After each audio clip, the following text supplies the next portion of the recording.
What do you get when you cross a know-it-all newspaper columnist with an awkward, unsophisticated everyman? Yeah. Well, I'm just not sure about that right now.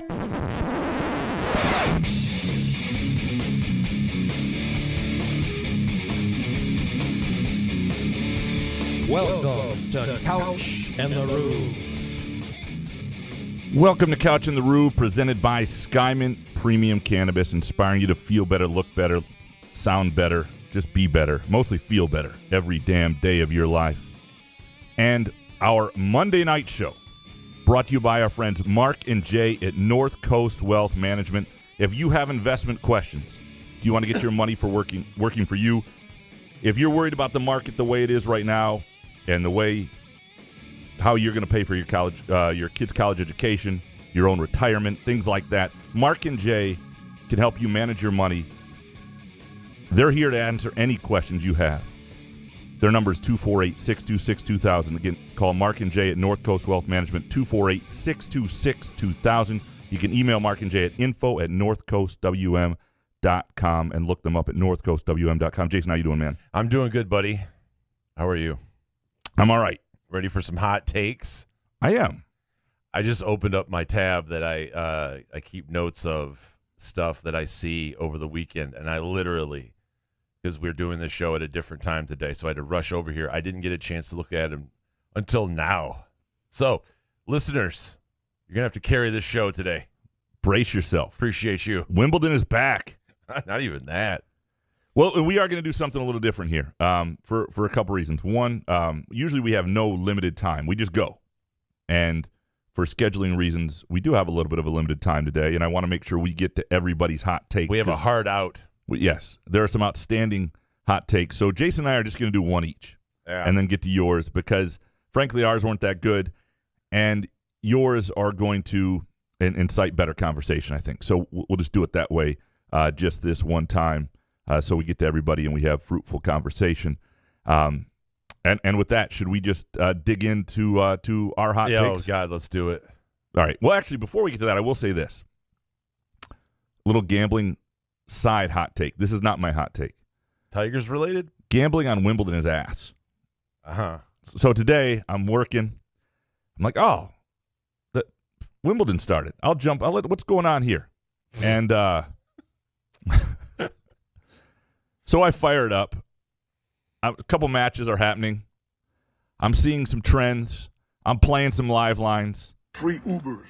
I think I played 4 or 5 live bets on Wimbledon this morning. Lost every single one of them.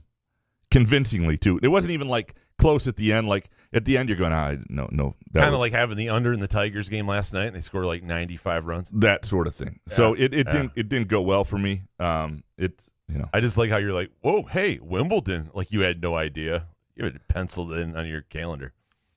Well, no, I usually know when it's happening. It's one of those things. It's sort of a pleasant. I am never gonna financially recover. Like I bet against Djokovic today. Put it that way, live. Not only did I bet against him, is it because he's not vaxxed? No, I bet against him on the games line, which is like the difference in games that he would win over the other guy. I had it like 5.5, and he won by 5. But I had it also. I took the other guy on the money line because I thought it paid out real well, and it did. And I thought for a second like this could actually happen, and of course it didn't. So that is my little advice for the day. Is there are lots of good reasons to download the Firekeepers iCasino Sportsbook app. Downloading or betting on Wimbledon may not be one of them. Cockburn. All right, so let's dig in. What's your first hot take? I'm going to read all 3 of these just because right. I don't even know how I'm going to delve into these. But the first one was OJ talks about having to meet God. And I had a link to OJ's Twitter where he was free Uber. Didn't talk about free Ubers, but I think he was talking about someone having to meet their maker, and you had to meet God one day at the pearly gates, as if OJ didn't do anything. Secondly, Riley Green is a superstar in the making. That's it. That's all I had for that one. I mean, he did have a catch that was incredible. He had 2 catches. Yeah. He had 2 really good catches. Getting lucky with the bat there, getting RBIs that he probably shouldn't have. But it's still, to see a guy like that making those kind of exciting catches is a good thing. Thirdly, DraftKings commercials. I know that we have to see him at least once every 2.5 minutes, but I feel bad for the woman that has to do the DraftKings commercials because, if you see her out and about, you just go, ugh. Because not only are they just repetitive and you see the same girl each time, they're cheesy and they're terrible. Like she's got a rally cap on and she's doing like the whole bit. And it's not her fault by any means because she's just, doing her job. But she probably had no idea that they were going to air it 1.9 million times per fucking game. And I'm saying, DraftKings, we get it. We know where you're at. If you're a gambler, I'm pretty sure you know fucking DraftKings. Just get over it. Enough with these commercials. Fantastic hot takes. Okay. Yeah. Appreciate it. All right, I'll dig into my only hot take. And, I've often said I borrow from our listeners and things. And I'm starting to see people have been emailing me and tweeting at me, and we even have a couple hot takes that are related to Michigan State's season win over-under in football at 7.5 and what a good play it might be. And I want to get into why it's such a good play because it is a great play this year. The thing you have to understand when you're betting an over-under is there are certain types of teams that leads to seasons that don't cover these. New quarterback teams can disappoint you beyond the season win over-under, can fall under. And teams that are prone to upsets, which don't have playmakers on offense. Michigan State isn't built like a team that's not going to hit 7.5 wins for this reason. It's not likely to get upset the way other teams might, the way it might a year ago, even when they had Peyton Thorne, the way he was playing against Northwestern or whatnot. Michigan State isn't going to lose to Western Michigan or Akron. They're not susceptible to that. They're not likely to lose to both Minnesota and Washington. Like, it takes a certain amount of losses, obviously. It takes 5 losses not to cover that. So you just look at their schedule, all right? They're going to beat Western Michigan because they're not the type of team that's prone to that upset. They're going to beat Akron. Akron's not very good. They should beat Washington. It's a long road trip. Washington's still developing offense. They ought to win that game. Minnesota, I keep talking about being this game that's a sexy upset pick. We'll see. But when you go Maryland, Ohio State, Wisconsin, Michigan, Illinois, Rutgers, Indiana, Penn State. Do you see 5 losses there? Yeah. You do? I mean, it's a possibility. I mean, right now, when we're in June, almost in July. It's unlikely. I could see. It's unlikely. Unlikely, okay. And again, it's unlikely because Michigan State is not I hope it's unlikely. Place in their program where even if they don't live up to expectations, they're likely to get beat by certain types of teams. Rutgers at Michigan State this year, even if Rutgers continues to improve, given what Michigan State should be offensively, and again, if there's a Peyton Thorne injury or something like that happens, then all this is out the window. But to me, it's not just Michigan State's good, 7.5 wins is low.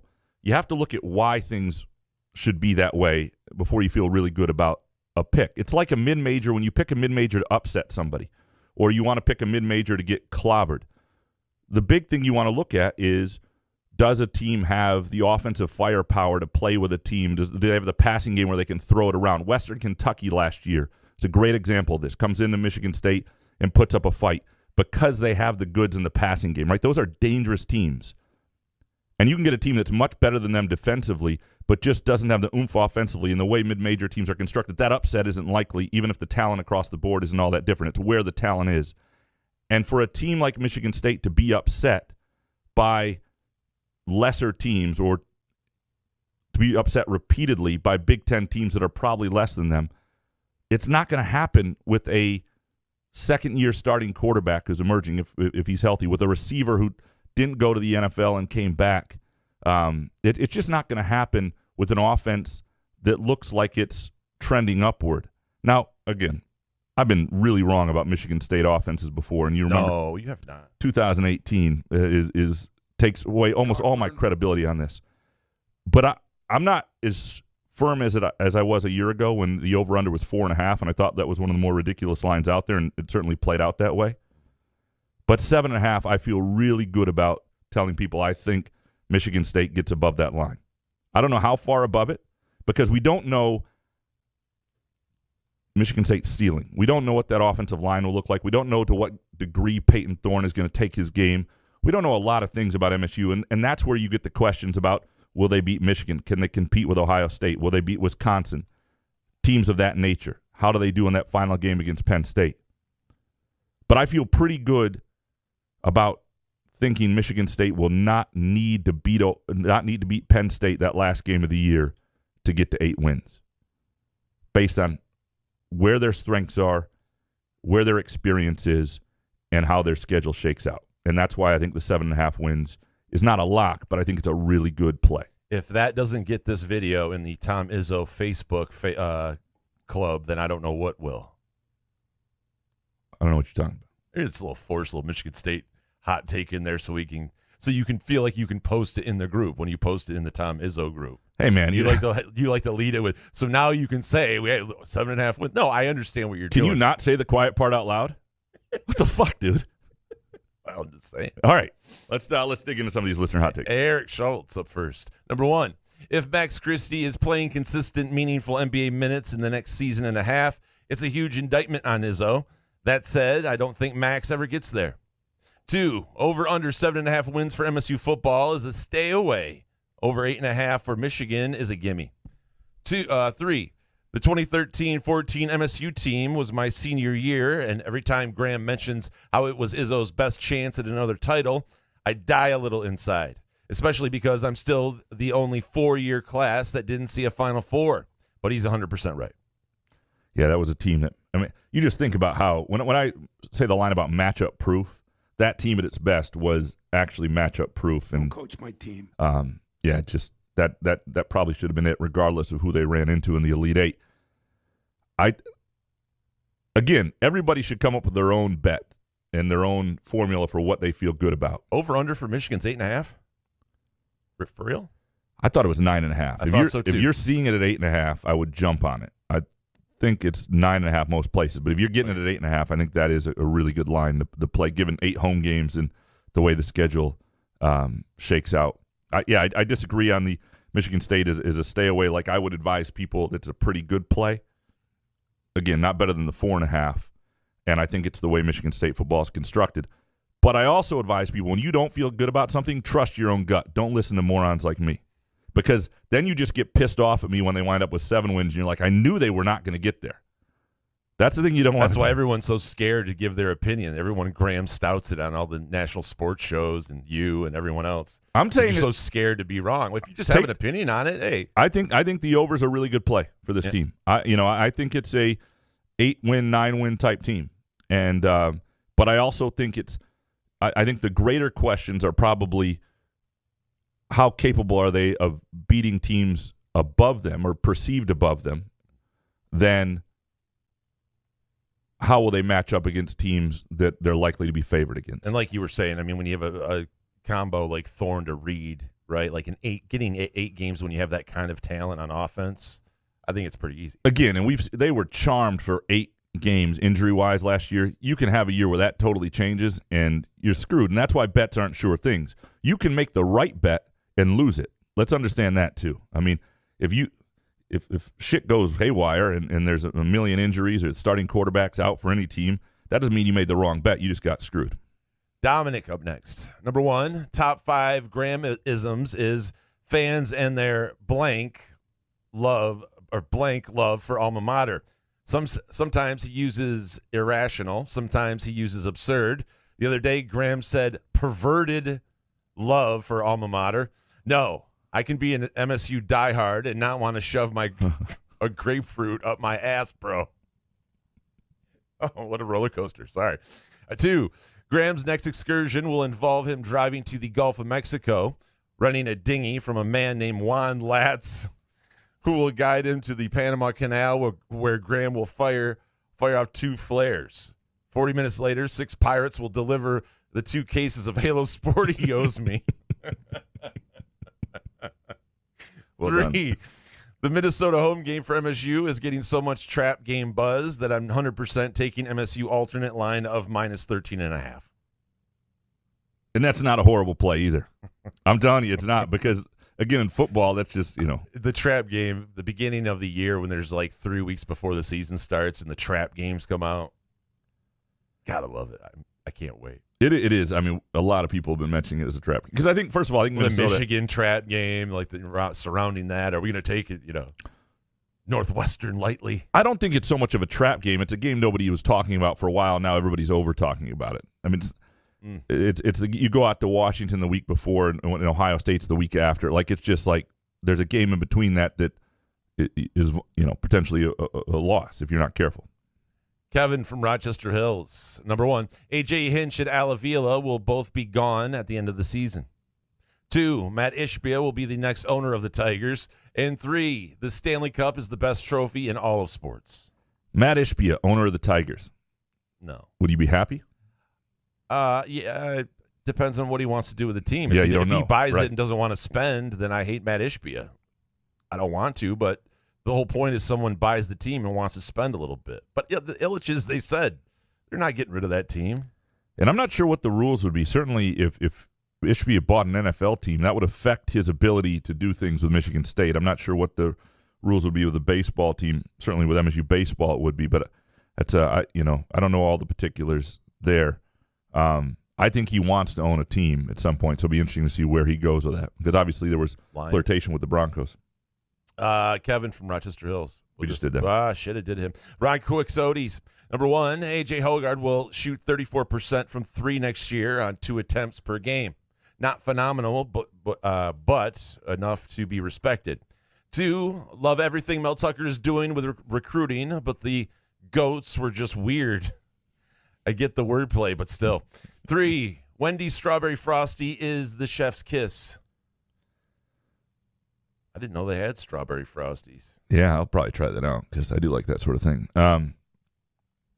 A.J. Hoggard. The goat thing is weird. It is. Well, a lot of those photos, even like they're different people. I can't tell if they're the same dogs, if they're all taking photos with Mel's dogs, or were those Darian's dogs? Can we find out who the cars are? All these stories we hear on a day-to-day basis. Well, who has the cars? Whose dogs are they? The cars are given to, I think they're Tucker's, because the cars are like given by dealerships to Tucker's. I've been getting these press releases about dealerships giving Tucker's getting the first one of these, and then I think that car shows up there. So I think that's I think they're actually Mel's cars.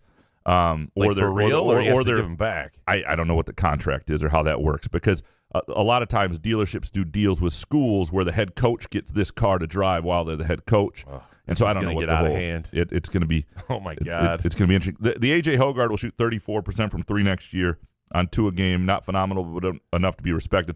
That would absolutely do it for him, because he is a player that's already shown the ability to be a force in the paint without anybody respecting his outside shot.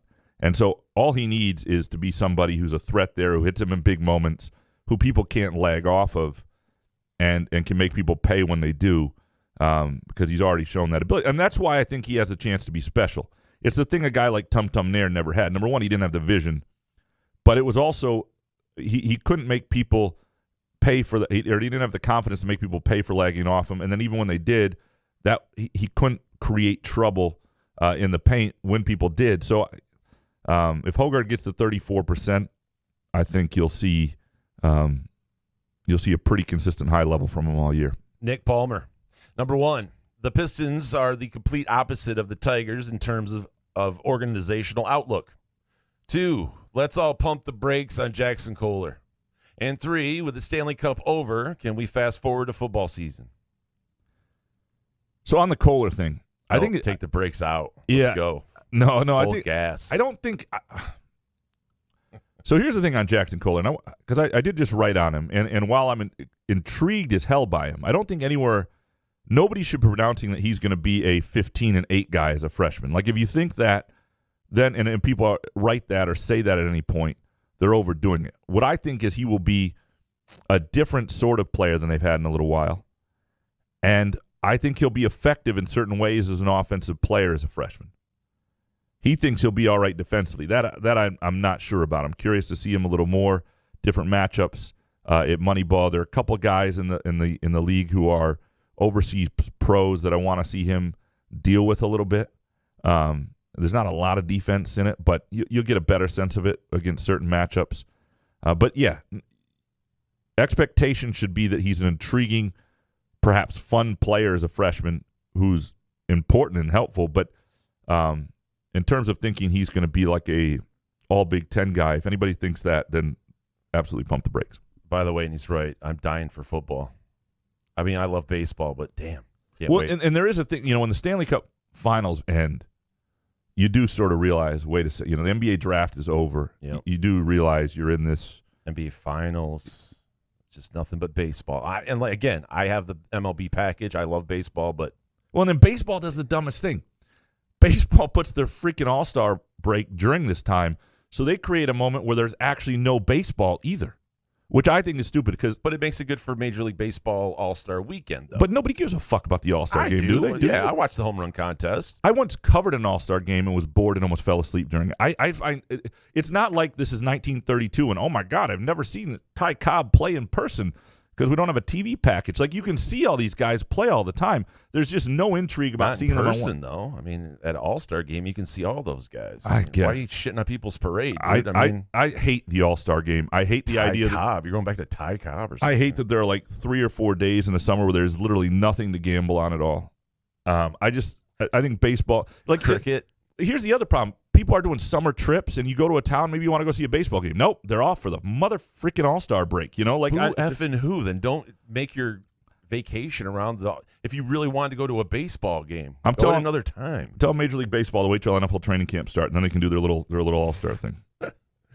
Dylan Owens. Number 1, Max Christie has a better pro career than Jaden Ivey.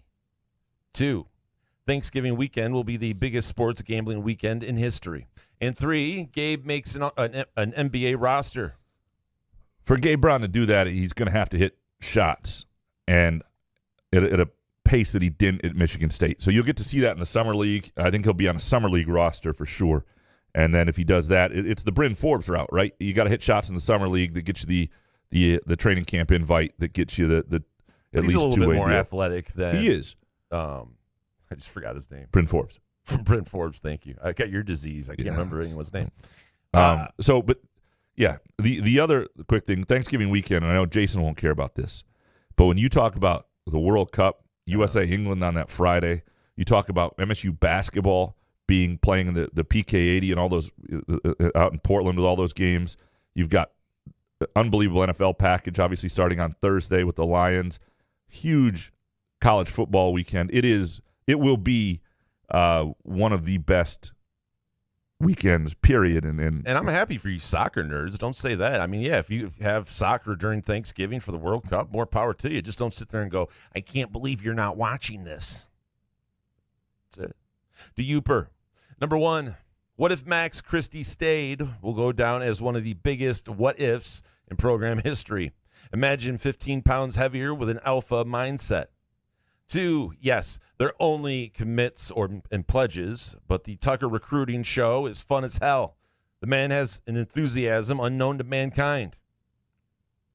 it's certainly different than anything, I think. Well, you have cars brought to you. I mean, it's what a life. Got a basketball hoop in your house. The guy just exudes swag, right? Yeah. I mean, it's incredible. I mean, if you could hire somebody else who could be great at a lot of the other things he's good at, and you either have that or you don't. Like, you've never had that level of swag in your life. Never in my life. Yeah, if you watched Mel Tucker work a room or something like that, there's no way I could ever do that. And there are moments where I've thought I've had swag, and I would hate to see the video of the moments I thought I had swag. Well, sometimes when you feel good, you have a fresh haircut, and you're dressed nice, but it wears off after like about 15 minutes. You're back to just being a douche. What's funny is every morning that I make good decisions, food decisions the night before. So if I don't eat 3,000 calories after 9 p.m., the next morning I feel fantastic and I think I have swag. And then I catch this profile shot of myself in our kitchen mirror as I'm walking to make coffee, and all the swag disappears because I look like the same fat oaf. Imagine what the bathroom mirror sees. It ain't great. Say it. It's not fun for anybody. Jeffrey Daly, number 1. Max Christie never scores 20-plus points in an NBA game. 2, these late Stanley Cup unders killed me. And 3, Tigers and Reds still suck. Is baseball over? Max Christie never scores 20 in an NBA game. Do you believe? What do you think? I mean, again, I need odds. I guess I would take the under because he's a long shot to make a roster. I don't know. I think there's my answer. Yeah. If I'm wrong, I'll eat shit. I'll go the other way on it for this reason.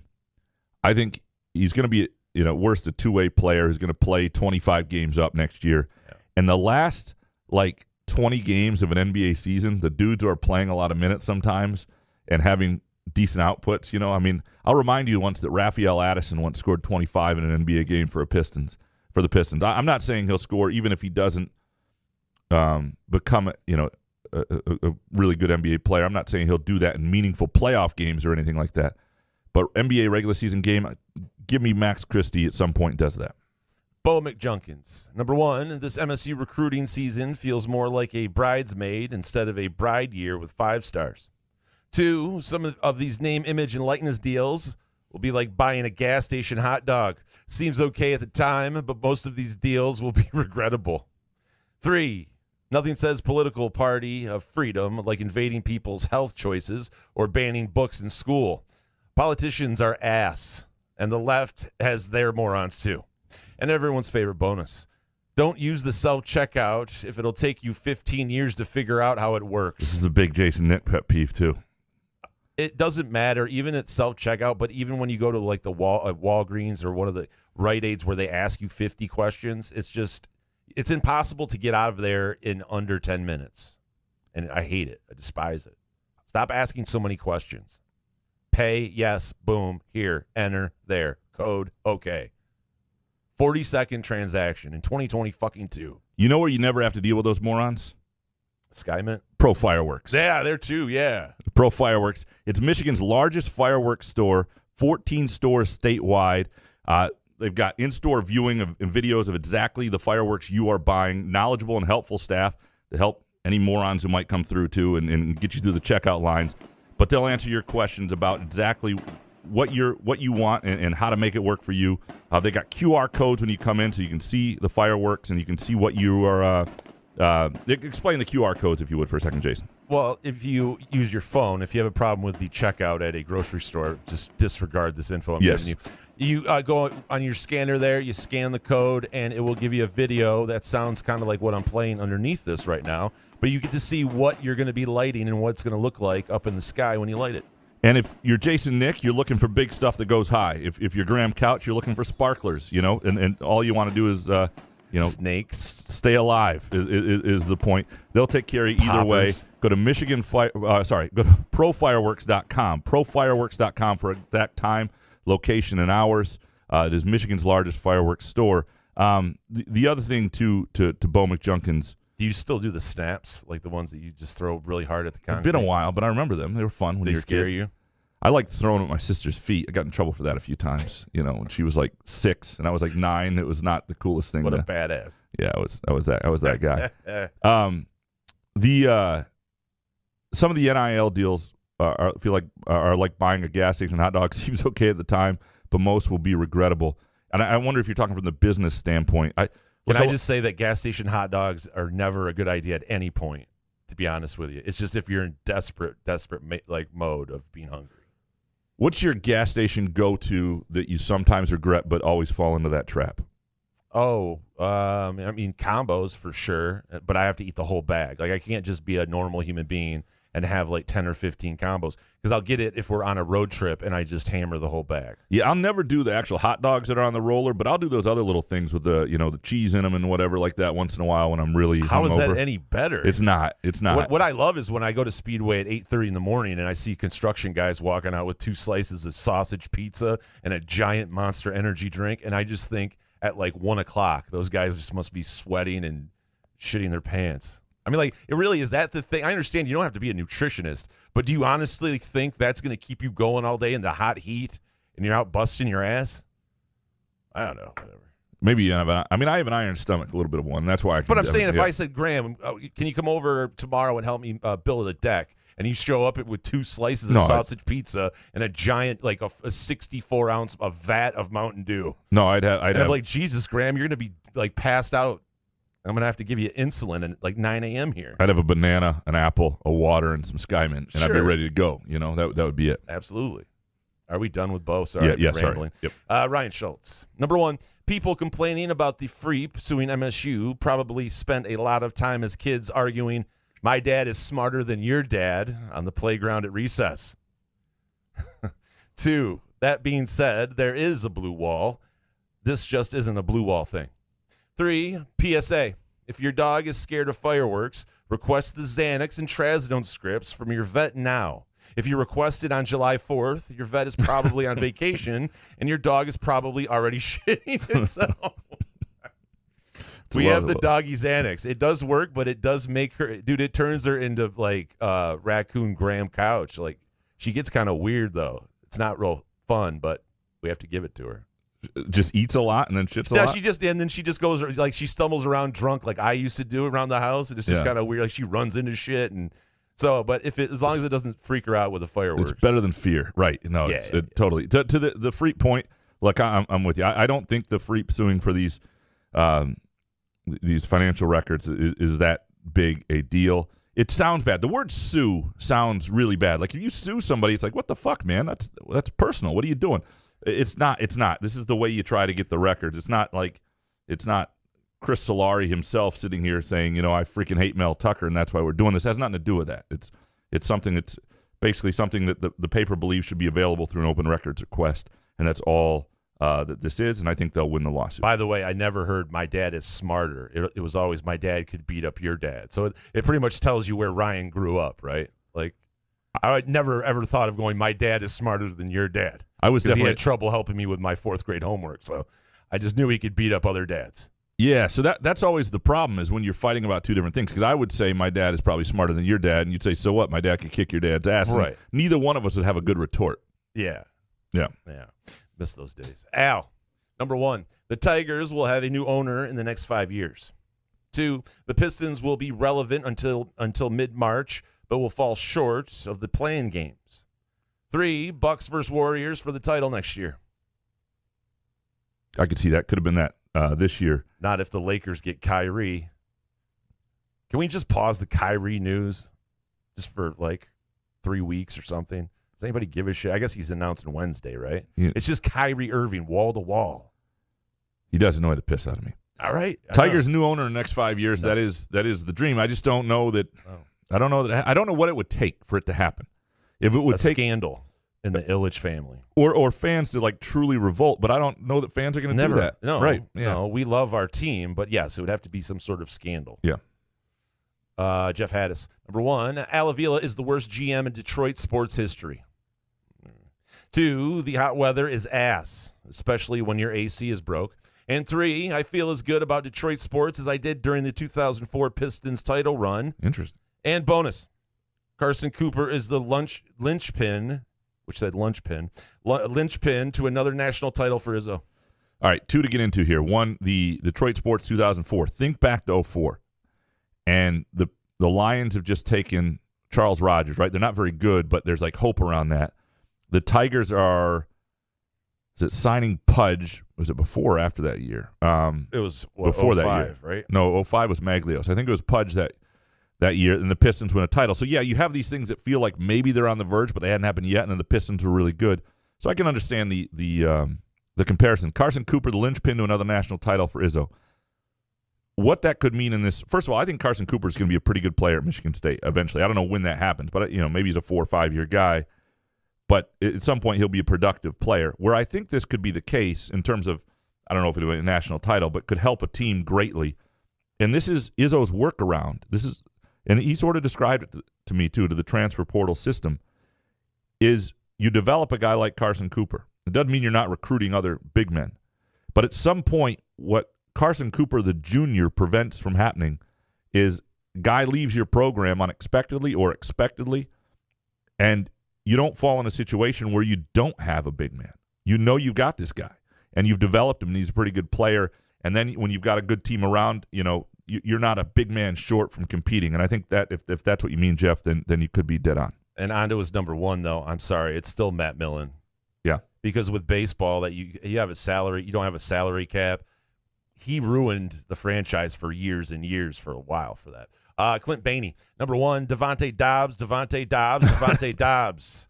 You think you can remember that now, Couch? I can. I struggled with that the other day. I apologize. 2, looking forward to Darius Snow's move to linebacker. 3, Percy Snow was the baddest man on campus during my 4 years at MSU. No question about it. And a one-ball Bainey bonus take pet peeve. to that jackass that is jaywalking across a busy street, and he looks at you like you're the asshole because you're not slowing down for him. I hate that. I really think that some people, like, they don't understand that you're driving a 3,000-pound vehicle. Like, you should be looking out for the vehicle. Like, it should take a pedestrian getting hit to be like, okay, maybe you need to get a little hitch in your giddy up as you're crossing a 5-lane street. I also, number 2, agree with the Darius Snow and the move to linebacker is a way, like, when you're trying to maximize speed on your roster, Darius Snow, the linebacker, is faster than Darius Snow, the safety. And in terms of, and I think he's big enough to play the position.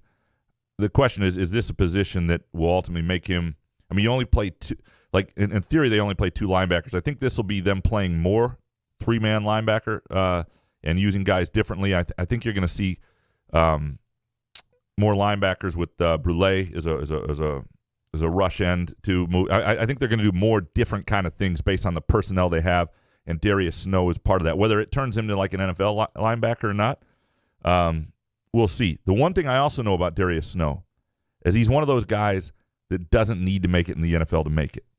Like, he's already, number one, he's got a dad who's done well financially, and uncle doesn't want. It's not like he comes from a place that needs it, but also he doesn't even tell people in his classes he's a football player in his design classes. Like, he doesn't tell them that.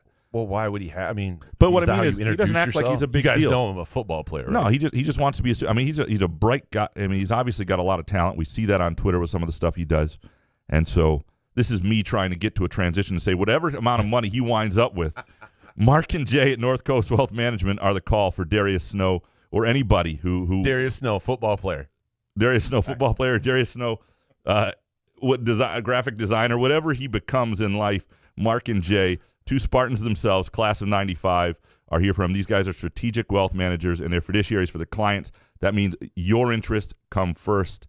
They aren't going to try and get you in some investment trend. They're going to assess your specific situation, your needs, and help you invest wisely based on your goals. Doesn't matter where you live. Mark and Jay are in Southeast Michigan. They have clients all over the country. Distance doesn't scare them. Find them online at northcoastwm.com. Give them a call, 248-626-2000, 248-626-2000, or you can shoot them an email, info@northcoastwm.com. Let them know Couch and the Rube sent you to see if Mark and Jay at North Coast Wealth Management are a fit for you, and a free consultation. It just reminded me of those forced Tom Rinaldi stories, like Darius Snow. He's just an average guy. He just wants to fit in with a regular student fan base. Like, he just goes in and they don't even know who he is, and he doesn't announce who he is. One of the worst transitions I've ever done, but nonetheless, it was the best. I liked it. Yeah. DVB. Number 1, it's annoying when recruits with no intentions on committing to a school ask a fan base to get them to X amount of followers. 2, as a former college athlete, decommitments are totally irksome, especially a week after committing. Get recruited, take as much time as you need to gather info and visit schools, make a decision, then end your recruitment. 3, the parents of our current 2023 football recruiting class are already a legendary bunch, so many of them recruiting hard themselves. I do think the parents at some point of this recruiting class will be an interesting story, because you do see some of that going on here. What do you mean? They're just getting on Twitter and they're promoting the university? Or? Yeah, they're championing the whole thing. Yeah, very much so. Which is what you want, right? You want a program and class and families that sort of build on it, and the whole thing feeds itself. To the second point from DVB, I think it's always like, so if you're a program and you recruit a kid and you're obviously trying to give a great sales pitch while they're on campus and the emotions are flying, and so in some ways you must be flattered when they commit right after a recruiting weekend. The problem is, after a recruiting weekend, a 17-year-old or 16-year-old kid is always going to see that as like this great moment.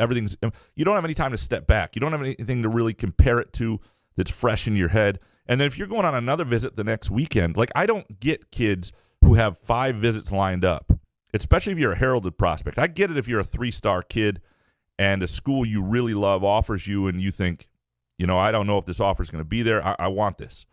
But if you're a 4 or 5-star player and you've got 3 more visits lined up, take them. do the whole thing, and then figure out where it is you want to be, because you're much better off. And don't do a photo shoot. Why not do a photo shoot? I don't know. Some of these are getting ridiculous. That's fun. Would you not have done a photo shoot when you were in high school? If I were a stud athlete, probably. I'm guessing I would, yeah. It's fun. That's all it is. Yeah. I was just trying to think of myself as a stud athlete. Couldn't do it? I remember my beanpole self. I was like, no, I couldn't do that with khakis on. Call me Al. Number 1, Alan Haller will not let Izzo leave his program like D'Antonio left football. We are about to witness one of Izzo's final 2 years behind the bench, and Tucker's fresh blood is speeding this process up. 2, went to Grand Rapids for a short weekend away. Contrary to Graham's belief, it is superior to Kalamazoo. Bullshit. 3, I took a bit of a hiatus from the show, but I'm back and in preseason form. Speaking of preseason shape, I watched the replay of the last show, and it's nice to know you two haven't missed many meals in my absence. Certain times, I don't know if they moved the camera slightly, but I was wearing that Grand Ledge soccer shirt from when I coached those 6-year-olds on our last show. I wasn't even on the last show because the camera's out again, thankfully, on mine. I think you were on the last one. No, I ran the thing. I know It wasn't here. Oh, okay. Anyway, well, then it was just me. He's just trying to save both of us to save face for me. Yeah, I'd looked especially plump for sure. Look, Grand Rapids is gone and gotten itself in a big way, and it's a great downtown. I'm always going to be partial to Kalamazoo, and it's always going to be fighting words to me. The Alan Haller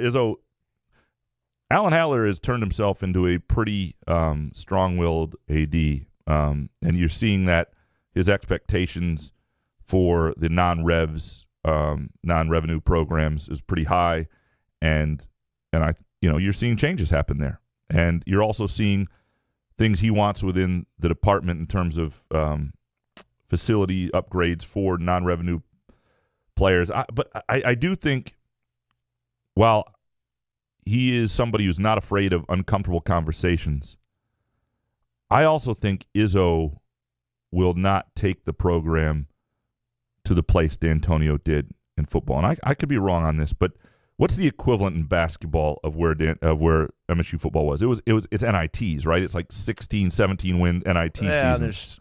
There's turmoil inside the program, like behind the scenes. The big thing is the winning, though. If they're winning 16, 17 games, 3 out of 4 or 2 out of 3, Izzo's not going to stick around. There's not enough guys. Like, obviously, D'Antonio had 100 guys on his team. It's a lot easier for things to go awry than on a basketball squad. I don't think Izzo's going to have that happen. The big thing is you'll see it in the recruiting, and we're not seeing that yet. And then the thing that Haller would recognize, and what he recognized in D'Antonio, and he recognized with Kathy George a little bit, and things is that just a loss of steam, right? And I don't think that's there But Izzo will yet. be the first one, I believe, to tell people that he's out of steam. I think right? they're just different dudes, like, him and D'Antonio. It has to come to an end at some point. That's the problem. It will, but I think it'll happen after a season. Like, there may be rumors about it a little bit, but I think Izzo will ultimately call a press conference a week after a season. There'll be rumors because he wears his emotions on his sleeves and kind of over tells some things, so people will probably get it. Correct. Jeff Oswald. Number 1, after seeing Tucker use social media and gimmicks to boost recruiting, Izzo will follow suit. 2, Draymond going scorched earth on Skip and Perkins was long overdue. And 3, my 8-year-old son had a basketball tournament yesterday, and I'm here to report youth basketball refs are ass. Love you, Jeff. Is a gambling related? Yeah, he's running the pool. Is a former youth basketball ref in 1998 in Delhi Township. I can tell you, it's the hardest thing to do. It's harder than anything else. Because, first of all, you can call on any given possession, you can call travel like 7 times. You can call carry like all the time. But no matter what you do, like, there's parents that have no idea about how to play basketball, so they're going to yell at you no matter what you call. And you have to find a balance in terms of what you're going to call, because you don't want to ruin the game by calling every little thing out there, but you also don't want them to get away with every little thing, and because it's a really hard balance at that age. There's got to be an easier way to make $45. I'm just saying. Like, listen, people that do it, shout out to you. But go ahead. Girls softball 14 under is better. Like that, I found softball I did several years in college much more fun. First of all, I learned this coaching, and I've learned girls just listen better. They're less obnoxious. Like, I'm not saying there aren't age where teenage girls are a pain in the ass to deal with. They're different Is that ages. your white horse outside? I'm a white knight. I'm telling you right now, Holy shit. like, just dealing with girls versus boys it's just easier. It's the parents, though, right? As an official. It's also this. I was really confident in myself as a softball ref. So if a parent gave me shit, I'd be like, "Fuck you, you're wrong." How old were you? I was 18. The swagger you had, you probably thought that some of the girls were like interested in you. Whoa, that's disgusting, man. How old were they? They're like 14. Oh, sorry, my bad. All right. I take it back. 14 I thought they under. What are you doing, man? What's legal here? I mean, granted, my wife at the time when I was 18 was 10, but we didn't know each other. You know? Yeah. That's not how that works. No, yeah, you don't want to do that math backwards. No, it's not. By the way, on his number 2, can I ask a question? Who have you ever met in your life a Skip Bayless fan? Like one person that's like, oh man, I like what Skip said. And he does a good job. Like I can understand you like Shannon Sharp, but there's no way I've heard one person in my life go, I like Skip Bayless. I understand people who people don't like, but they hate watch him, right? Or I don't think Skip's even that. Like he's just so annoying. He's it's not fun to even hate. It's just annoying. And he's got his Ernestine Dean and his wife on his podcast. It's Rob Parker like. Like I don't even understand how it registers as a click or anything in the ratings. I don't understand how. I mean, there are so many more talented people in the world who could use a shot to do a job like that and be really good. Like Colin Cowherd. Like I know that he sold out and he took like millions and he has all these opinions that he doesn't believe, but you know, it's just Bayless just says stuff just to try to like fire people up, and it's annoying. All right, let's take a really quick break. When we get back, plenty more of your hot takes. Couch in the Rube, presented by Skymint Premium Cannabis and Mark and Jay at North Coast Wealth Management. Pro Fireworks is Michigan's largest firework retailer. 14 locations across the state to serve your pyrotechnic wants and needs. With 30 years of servicing the industry, Pro Fireworks is proud to call Michigan home. It's your time to be a pro. See video of the exact firework you are buying with in-store TVs. From fountains to grand finales, Pro Fireworks has it all. Check out profireworks.com. Firekeepers and Sportsbook is the site to play. Get your Vegas on right now from your phone, tablet, or laptop. All the hottest slots and tables, plus sports betting featuring in-game wagering. Download the app at firekeeperscasino.com. Go with the name you know. Firekeepers. Terms and conditions apply. Must be 21 or older and located in Michigan. Gambling problem? Call the Michigan Problem Gambling Helpline at 1-800-270-7117.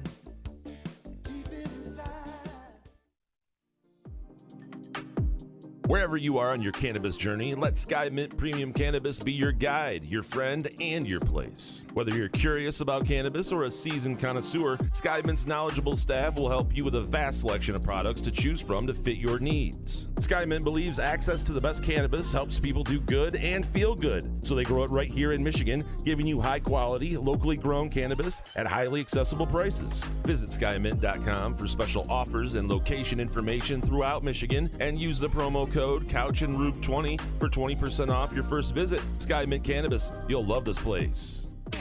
Find Couch in the Rube podcasts on Spreaker, iTunes, iHeartRadio, Spotify, YouTube, Facebook, Google Podcasts, CastBox, and the Rube's favorite podcast addict.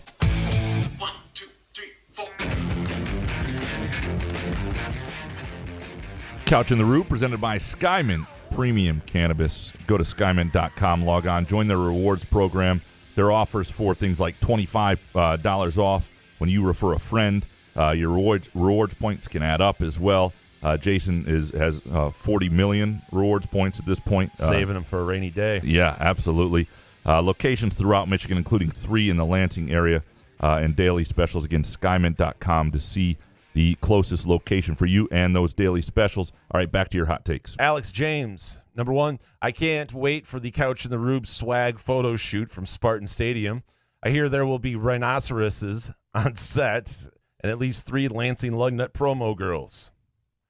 They have promo girls? 2, global warming is ass. When the fuck will we have air-conditioned underwear?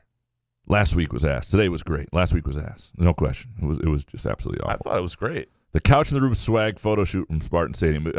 I want to ride a giraffe, though. Yeah? Yeah, just like on its neck. Is that allowed? Is that like, would PETA come after me? Put a saddle on a giraffe? I'd come in on a camel, maybe. No? I don't know. Sure. I don't We'll know what I'm fix that supposed in to say. Cucker Tarleton. I mean, I'm coming in on a giraffe. You just decide a fucking like a donkey. Like, okay. Cucker Tarleton, number 1. Here's the correct answer to my medieval question, Graham. You'd be the town crier that was beheaded at age 19 by the Queen. As for the Rube, court jester Nick entertained the Queen for years, but then mentioned his unpermitted baseball cards. Tarred and feathered at 16. Probably right. Yep. 2, the NBA is fixed to at least some degree, particularly in the playoffs. The refs certainly are told in some way and at some point that the NBA is at least looking for a 4-game series. Games 5, 6, and 7 are bonuses for the NBA. I will die on this hill. The NBA is ass. And 3, Tuck came. I do think Tuck coming is, I don't know. I just think of it as vulgar.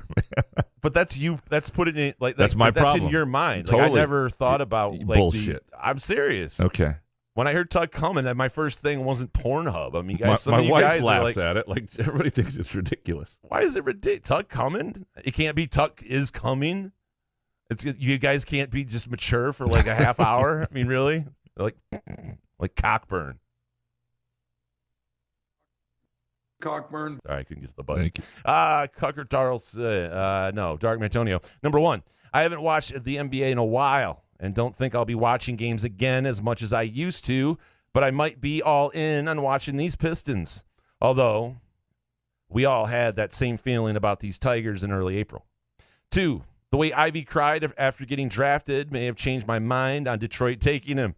I don't think he was crying because he went to the Pistons. It's just all the hard work that finally paid off, and I think he's going to do everything he can to be great. And 3, Buddy Boeheim will at some time in his career have a Jeremy Lin-type run. Extra take. Graham, it's not just you big guys that know what it means that a shower didn't take. Me and George Costanza feel your pain. It's the worst thing in the world. When you got to be someplace and you're taking a shower and you get out and you're just sweating again. It's just you got to have a fan. I'm telling you. The fan is the key. Yep. The fan and it's the water temperature changing gradually. You don't want to jump into a cold shower because your body doesn't really know how to react to it. Jump into a lukewarm shower and then slowly make the water colder. It helps as well. Dr. Couch helps your body adjust. I like number 3 though. That's a good take. Yeah. Jeremy Lin type. But that Lin thing was weird, though, for a while. Like, I mean, he was unbelievable for like a 2-month span, and then kind of it just fell off the radar. Yeah. Pretty Figured incredible. him out. Yeah. Professor, number 1, breaking news. Another golfer you don't care about just joined Live Golf. 2, the Pistons need more outside shooting to make the playoffs. Use your cap space on that, not Bridges or Ayton. And 3, Tigers on the West Coast is best. Out of sight, out of mind. I don't think the Pistons are going to sign Bridges or Ayton. All the reporting from James Edwards, and we will have James on the next podcast, which we are going to do. What day is it? Monday? So Tuesday night. Tomorrow. Late Tuesday night podcast. We'll have James and Harry both on. We're going to have James back just because I think people are thinking about the Pistons, and there's some questions to ask, and I want to get a sense of where things are going. So I do think they're going to try to fill in with players that fit needs and let this young core grow into itself, and then you figure out what you need. I like where they're. I like the plan more than marrying yourself to a veteran player on a different timeline. NBA 21 NWA. Number 1, give Miles the max. I want him here in Detroit. 2, NHL playoffs are by far the best of all the sports, and I cannot wait for the Wings to be there next year. 3. Nice little burp there.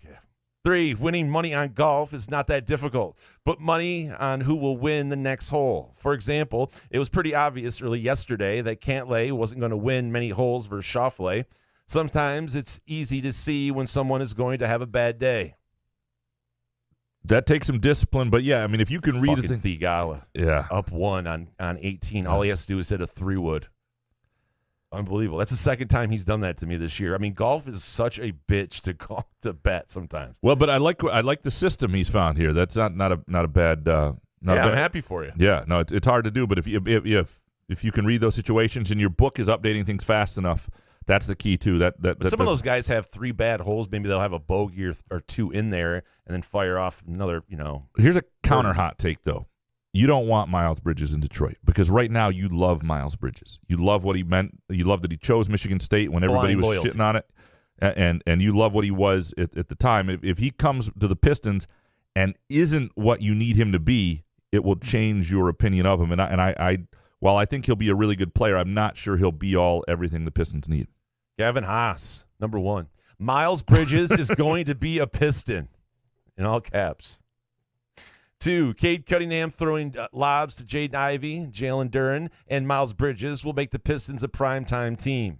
And 3, I can't wait for that first delayed Blaha call on an Ivy dunk. George is a legend. Yeah, no, look, I think we're all the thing that's different about the Pistons and like Tigers, for example, is number 1, you had the Riley Green injury to the Tigers, which took away a little of that. As long as everybody's healthy, I think tuning in at the beginning of next year, everybody will be paying attention because Cunningham, Ivy, Sadiq Bey, that's a nice trio, man. Jalen Duren coming off the bench probably. I don't know. It's intriguing. And the thing is, they're so young even to this. You want them to win more than they did last year, and I think they will because I think they'll sign some veterans. But when it feels like you finally have pieces that might be around for a championship run, and for years that's what the Tigers didn't have, you can handle some growing pains because you're just watching pieces grow that you think might be part of the future of the team. Kurt Wisniewski, number 1, the Pistons will make the Eastern Conference semis in 23. 2, the Spartans' 2023 recruiting class will have 2 5-stars signed and lose 3 4-star commits. 3, Unrivaled gave me goosebumps and took me back to an amazing time in NHL history. Have you seen Unrivaled yet? I have not. I need to see it badly. I keep meaning to. I heard it was 2 hours, and then the Stanley Cup game was going on, so tonight, I need to see it tonight. Yeah, for sure. Jarrett, number 1. Jaden Ivey won't work out for the Pistons' bad decision making because of his bad decision making and not a great ball handler. 2, Jalen Duren will work out for the Pistons and be a stable starter. And 3, this will turn out to be a terrible draft overall with 1 really good player and 1 or 2 other good players. I think it'll be an okay draft. I don't know if it'll be. It seemed like a busty draft, though. I know what he's saying. Well, and there are a number of guys. Like Chet. I just don't like Chet. I think you could say Chet, Ivy. I think guys like Shaden Sharp, right? There are a number of guys that could go either way. Jabari Smith, are we sure? I think Smith will be a good player regardless. I think Ben Carroll's the same way. I think their floors are a little bit higher. But yeah, will there be a superstar in the draft? We don't know. But then there are some guys who are boom and bust, and yeah, what time tells. Jarrett Peasy, Jesus. Number 1, Kyrie is the funniest player in all of sports currently, if you're not a Nets fan. 2, Kevin Durant is going to look amazing in a Pistons jersey. Talk about a veteran who's not on the Pistons timeline. 3, Skip Bayless is a punk for throwing Christie under the bus to take a shot at Russ and LeBron. Hope someone Will Smiths his ass someday. Yeah, because it was a bad take. Because, yeah, Max Christie didn't shoot a good percentage last year. But that's not really the knock on who Christie is as a prospect. But stop paying attention to him. He's just doing shit like that because he knows it's going to affect people and he gets hate. Like who's a fan of Skip Bayless? And the other, I can't believe I don't have him muted. I will after tonight. It drives me. The fact that I'm seeing his tweets is remarkable because I know I don't follow him, so I'm just seeing other people share his More stuff. Chad Latz, less Skip Bayless. Andrew Gauthier. Within 4 years, number 1, Pistons make the Eastern Conference Finals. 2, the Tigers will still suck. And 3, MSU football and basketball will each have won the Big Ten. And I think every Michigan State Detroit sports fan combo would sign up for that. If you thought within 4 years the Pistons are playing in conference finals type contention and MSU football and basketball, you would handle these shitty summers with the Tigers. It would suck. But if you knew Michigan State football and basketball would each have won the Big Ten in the next 4 years, because it means a couple things. One, it means the trajectory of the football program is in the right direction, as it appears. It means the MSU basketball program, as some people fear, is not falling off a little bit. And then obviously the Pistons are on the right track. I think everybody would take throwing away one team in Detroit or in their fandom to have the others work. Jaden Ivey stan. Number 1, Miles Bridges is entering his prime and can turn this team into a serious playoff contender. 2, MSU has a top 10 defense. Its offensive line is vastly improved, and they beat Michigan and Ohio State in football this season. 3, every time I golf with good people, they always pick up their ball way earlier than they should. If I did the same, I'd be considered good too. And 4, bonus, I'll never know what Jason does for a living. It's a secret. He's an astronaut. Again, this isn't a living. This is a living. I just don't know why people care. Like, I don't care what you do, so why do I have to? I tell enough stories on here, and it's really not that big of a deal. So no. Yeah, he does make a living beyond this. Part-time cocaine dealer. Yeah. And it's not great benefits. It's not at Hawaii Spa. Last time I was there, I didn't see him at least. Golf with good people, that's an interesting point. That when he plays with good people, they pick up the ball early. Have you noticed any traits of guys who say they're good golfers or folks? Like, what do you mean? Like, pick it up if it's like a 4-foot putt? Yeah. That's what I think he means. Like, that's a gimme. I'll give you that. I have never really cared because I really don't play for money because I'm not that good. I'm out there to have a good time. If they want to pick up their ball, they can. Well, I always want to see the ball go in the hole too. Like, I don't like to pick it up. Yeah, but if you don't want to putt it, I don't think I've ever seen anyone not pick up a 4-foot or just hit it. If you play with me, anything inside 11 feet, you would have made that. Gimme. Pick it up. Deal. Steve Beckman. Number 1, Lansing Common FC will be special in July. 2, the Tigers will win more games than the Lugnuts in July. And 3, first place winners like me will finally receive our prizes from your show's contest in July. Absolutely. Lansing Common FC is special all the time, but July. First of all, it's a gem of the city. If you haven't had a chance to go out there, they play at Lansing Eastern, and the way they have built that and the way they do it with sort of membership ownership is really cool. It's something that was a reaction to the disappearance of the previous clubs with Lansing United and Lansing Ignite, and I commend what they've done. I think it's really cool, and I think it's something sustainable, and I hope it continues to grow here. Sunshine Spartan. Number 1, Pistons will make the playoffs next year and win round 1. 2, so glad the Lightning finally lost. It's nauseating between them and the Bucks down here in Tampa. 3, Arch Manning will decommit and go to Georgia. Bonus. 1 year, I actually saw snow in Marquette on the 4th of July. Yeah, no, you can. I've seen people sit on icebergs in 80-degree weather that still hasn't melted like 6 feet out in Lake Superior in bikinis. It's insane up there. Were you happy the Lightning lost? Who were you rooting for in this? I didn't have any money either way. I was just watching a good hockey game. That's surprising for you. Well, yeah. Well, I just wasn't feeling. Sometimes you just don't feel like I felt last night. I was trying to bet. I was trying to find a bet in the game. Yeah. Just to make a bet, and we've told people before, you just don't bet if you're not feeling it. There's nothing in your gut. Just I can watch a game. Especially that game. Those games were really good. I started jumping on Colorado a little bit, and then of course lost game 5. But I wasn't really a fan of either team. It was impressive what Tampa has done. Sure. Over the past years. But Carl Milak, number 1. Nothing comes even close to the Stanley Cup Finals. The emotion and grit of these players is unmatched. 2, the Red Wings will hire away John Cooper, which will contribute to getting better free agents and will make them contenders within 2 years. And 3, Peyton Thorne develops into a day 2 draft pick this year and hands the keys over to Caden Hauser to take over. I think one of the real questions around Peyton Thorne is his ceiling. Is he just going to be a good quarterback at Michigan State, or is he going to become a college star? And then what does that make him as an NFL prospect? The answer we have no idea yet because we haven't seen him really take over games yet and do it, especially when they needed it to. I think he's a savvy quarterback. I think he's obviously got a high IQ for the position. I think he's a pretty accurate quarterback most of the time, but does he have that takeover ability at the college level? And, Connor Cook had that for a while, too. I mean, if you think back to that Rutgers game his senior year when that offensive line was all beat up and he got knocked down 9 times, when do we see that game from Peyton Thorne? Plus-size softball dad. Number 1, adding to your point about politicians being too old, there are 4 senators older than Biden. It's fucking ridiculous. Wow. 2, went to a Portland Sea Dogs game recently. The pitch clock is remarkable, made for a more enjoyable game. And 3, living in Maine in the summer is the best. The trade-off is no one cares about college football out here. I miss living in Michigan every fall. Maine is outstanding, and look, wouldn't that be weird though to be in a place that no one cared about college football? A lot of the You're East just Coast is walking around a lot of the East Coast is that way. Yeah, no, and Portland. Trying to look for a conversation. By the way, another city to visit. I was talking about Marquette, Portland, Maine, outstanding. It's like 64,000 people, but it feels bigger because it's the largest city in the state, and the downtown's incredible. Sea Dogs games are fun. I mean, it is just an unbelievable city. JD, number 1. Solari shouldn't be blamed for his weird reporting toward MSU. Clearly, it's conditioned from the Freep.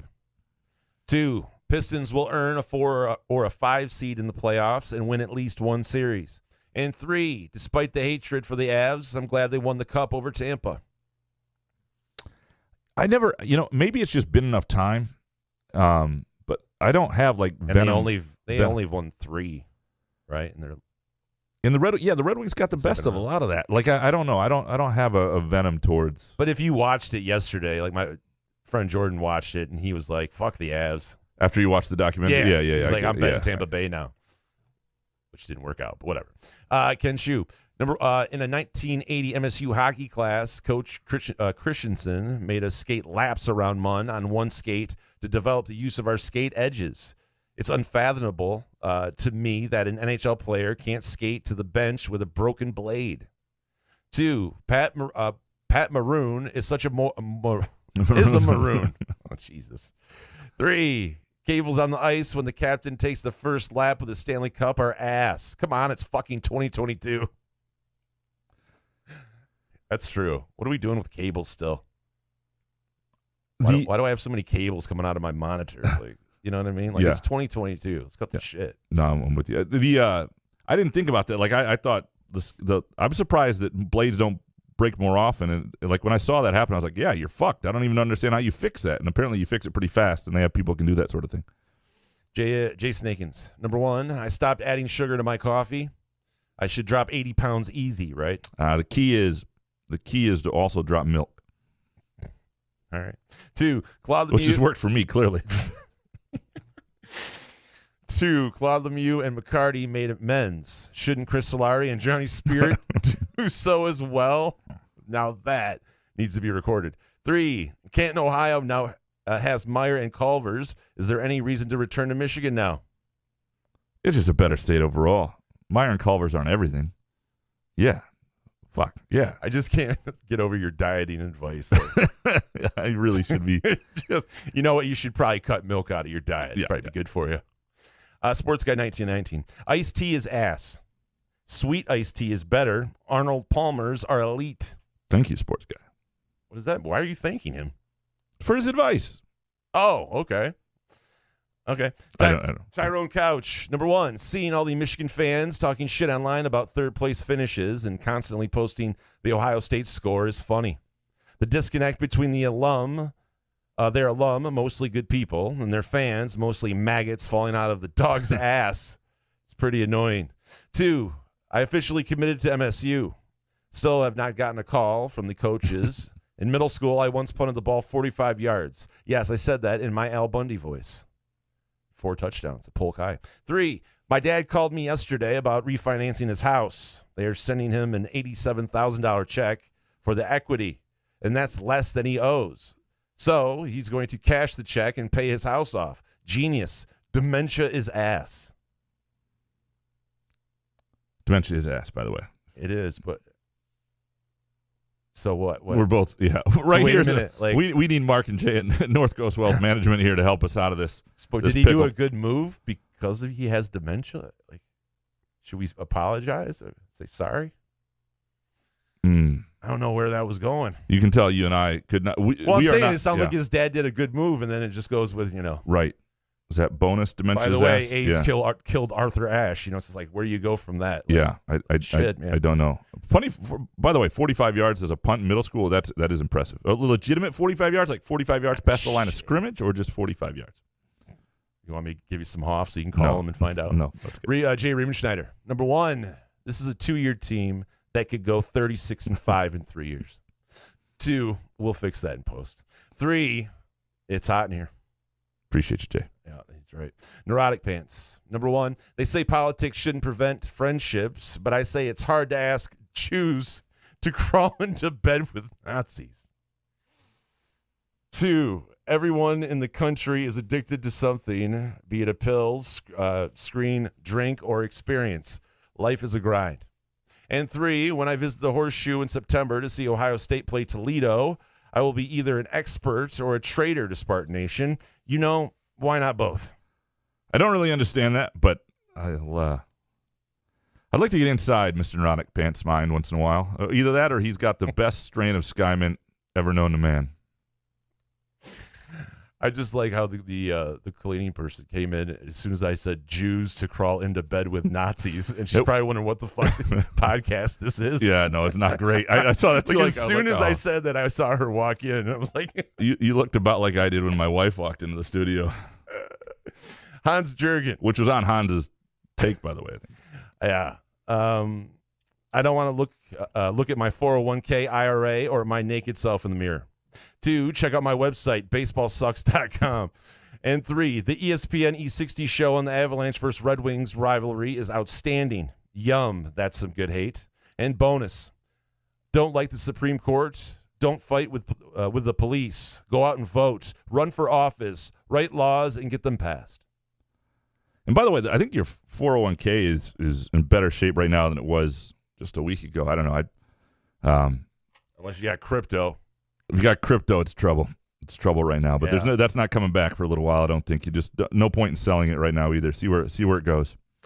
Jake Hawkins, number 1. But that was me giving my Mark and Jay at North Coast Wealth Management crypto advice. I would have actually advised calling them at 248-626-2000 and get real actual almost advice. as bad as your diet advice. Yes, indeed. Jake Hawkins, number 1. Please get rid of the amateur recording of the guy singing Highway to the Danger Zone.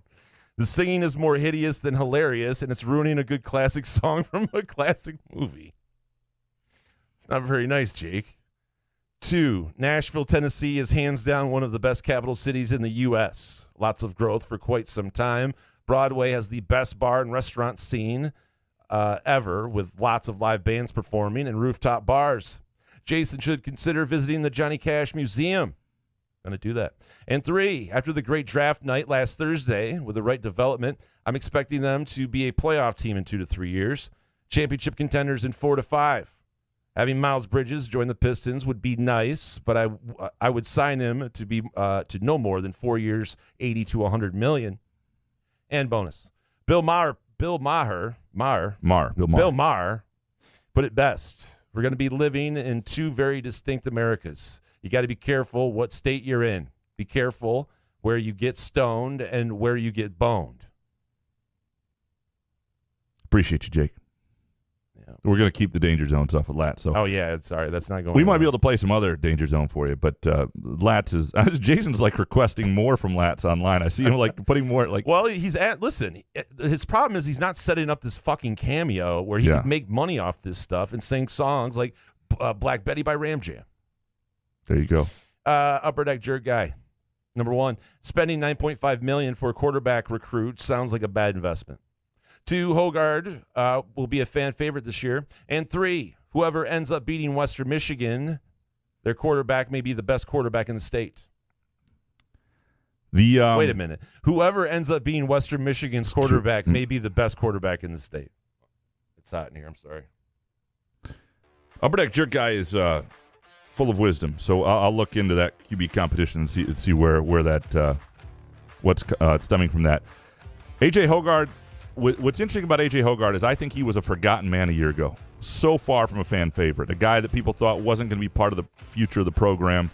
Didn't really care if he was, and I agree. I think he is going to become a fan favorite. Very different place. Appreciate Real Upper Deck Jerk Guy. Appreciate Jake. Appreciate all of you and your hot takes. Thanks to Mark and Jay at North Coast Wealth Management. Again, 248-626-2000. You can email them at info@northcoastwm.com. Let them know Couch of the Rube sent you for a free consultation. See if Mark and Jay at North Coast Wealth Management are a fit to you, for you. Thanks to Pro Fireworks. Go to profireworks.com for locations. Thanks to Skymint, skymint.com for locations. Appreciate all of you. We'll be back with another show Tuesday night. Couch of the Rube.